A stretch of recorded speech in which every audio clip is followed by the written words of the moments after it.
രോഹിണി നക്ഷത്രക്കാർക്ക് ഇത്രാം തീയതി തൊട്ട് ഇത്രാം തീയതി വരെ രാജയോഗം വരുന്നു അല്ലേ, അടുത്ത ആഴ്ച ലോട്ടറി എടുത്താൽ അടിക്കുന്നു എന്നൊക്കെ പറയും.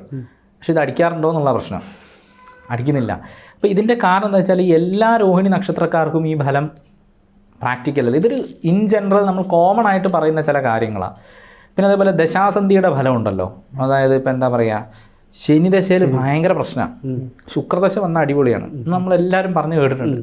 ഇതിലുള്ളൊരു വലിയ ഇതിനകത്തും ഒരു സൈക്കോളജിക്കലായിട്ടുള്ളൊരു കാര്യം നടക്കുന്നുണ്ട്. അതായത് ശുക്രദശയിൽ നമുക്ക് എല്ലാവർക്കും ശനിദശയും ശുക്രദശയൊക്കെ ഏകദേശം ഒരുപോലെയാണ്, എല്ലാവർക്കും പ്രശ്നങ്ങളാണ്. അപ്പോൾ ഈ ശനിദശാ കാലഘട്ടത്തിൽ നമ്മളൊന്ന് തുമ്മിയാൽ വരെ നമ്മൾ നോട്ടീസ് ചെയ്യും അല്ലേ. ഒരു തുമ്മുമ്പോൾ പറയും ആ ശനി കൊണ്ടാണ് തുമ്മിയത് അല്ലേ, ശനിദശയാണ്.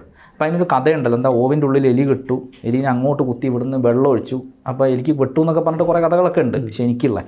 അപ്പോൾ നമ്മൾ ഈ എന്താ പറയുക, ശനി ദശാ കാലഘട്ടത്തിൽ നമുക്ക് വരുന്ന ഓരോരോ ബുദ്ധിമുട്ടുകളും നമ്മൾ നോട്ടീസ് ചെയ്യാൻ തുടങ്ങും.